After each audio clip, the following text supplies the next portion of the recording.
BNP ভোটে জয়লাভ করে এদেশের মানুষের সুখ দুঃখের ভার লাঘব করবে এবং এই দেশের মানুষকে আবার নিয়ে নতুন করে দেশকে গড়ার মতো একটা অবস্থা তৈরি করবে। আমরা আশা করছি আমাদের নেতা তারেক রহমান খুব শীঘ্রই দেশে ফেরত আসবেন। আমরা আশা করছি তার নেতৃত্বে এই দেশে সরকার গঠন হবে। সেই সরকার দেশকে সকল ষড়যন্ত্রের হাত থেকে রক্ষা করবে। আমরা আজকে নির্বাচন করছি, যে সময়ে নির্বাচনী প্রচারণা যখন আমরা করে যাচ্ছি, তখন আমার দেশ নেত্রী বেগম খালেদা জিয়া, আমাদের প্রিয় নেত্রী, হাসপাতালের মৃত্যুর শয্যায় মৃত্যুর সঙ্গে পাঞ্জা লড়ছেন। অত্যন্ত ক্রিটিক্যাল অবস্থা তার অবস্থা। তবে আজকে আমরা জেনেছি অবস্থা একটু ভালোর দিকে। আমিন। আমরা সবাই কামনা করব পরম দয়ালু করুণাময় আল্লাহ তাআলা যেন দেশ নেত্রী বেগম খালেদা জিয়াকে নেক হায়াত এবং দীর্ঘ হায়াত দান করেন। আমিন। ভাইরা, আজকে এই সময় আমাদের মিছিল করার কথা নয়, কিন্তু আমরা এই সময় মিছিল করতে বাধ্য। নির্বাচনী প্রচারণার কাজ কেউ বন্ধ রাখেনি।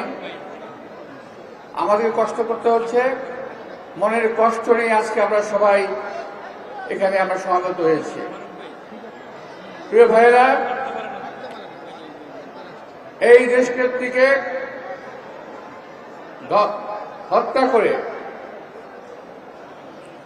এই দেশকে একটা অন্ধকারের দিকে ঠেলে দেওয়ার জন্য চেষ্টা করেছিল আগের সরকার। আগের হাসিনা সরকার কোন অবস্থাতেই চায়নি দেশ নেত্রী বেগম খালেদা জিয়া দেশকে নেতৃত্ব দেন, এবং এই কারণে তারা এমন কিছু করেছে যে কারণে আজকে দেশ নেত্রী আমাদের সামনে আসতে পারলেন না। এই নির্বাচনী মিছিলে বরাবর মিটিংয়ে বরাবর দেশ নেত্রী বেগম খালেদা জিয়া উপস্থিত থাকতেন, থেকেছেনও, আজকে উনি পারছেন না। আমাদের এই অবস্থায় আজকে নির্বাচন কাজ চালিয়ে যেতে হচ্ছে।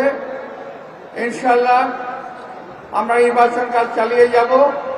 আল্লাহর রহমতে দেশ নেত্রী বেগম খালেদা জিয়াও সুস্থ হয়ে আমাদের মাঝে ফিরে আসবেন, এটি আমরা কামনা করি।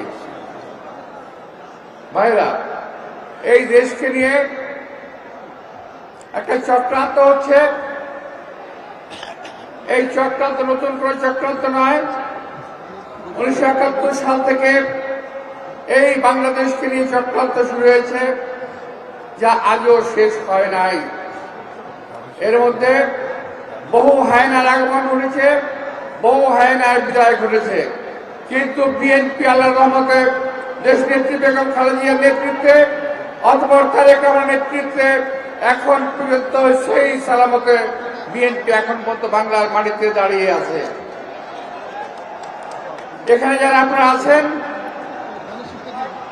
আপনাদের প্রায় সকলেই,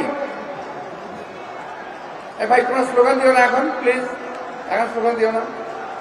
আপনাদের প্রায় সকলেই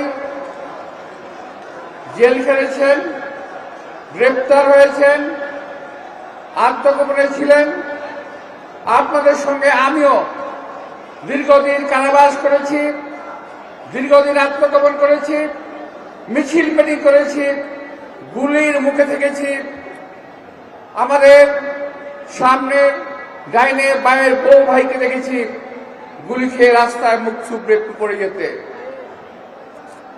আজকের কথা নয়, বহুদিন থেকেই এই হত্যাকারীর এই হত্যাচক্র চালিয়ে যাচ্ছে। কিন্তু আমাদের নেতা তারেক রহমানের নেতৃত্বে দেশ আজ দীপ্ত পদক্ষেপে গণতন্ত্রের দিকে এগিয়ে যাচ্ছে। আগামী নির্বাচন প্রমাণ করবে। আমি অন্য কারোর মতো বলতে চাই না। অনেকেই বলেন যে তাদেরকে ক্ষমতায় যেতেই হবে যেভাবেই হোক, আমরা এই কথা বলতে চাই না। অনেকে বলেন ভোট দিক বা না দিক আমাদের ক্ষমতায় যেতে হবে, অনেকে বলেন, এটা আমার কথা নয়।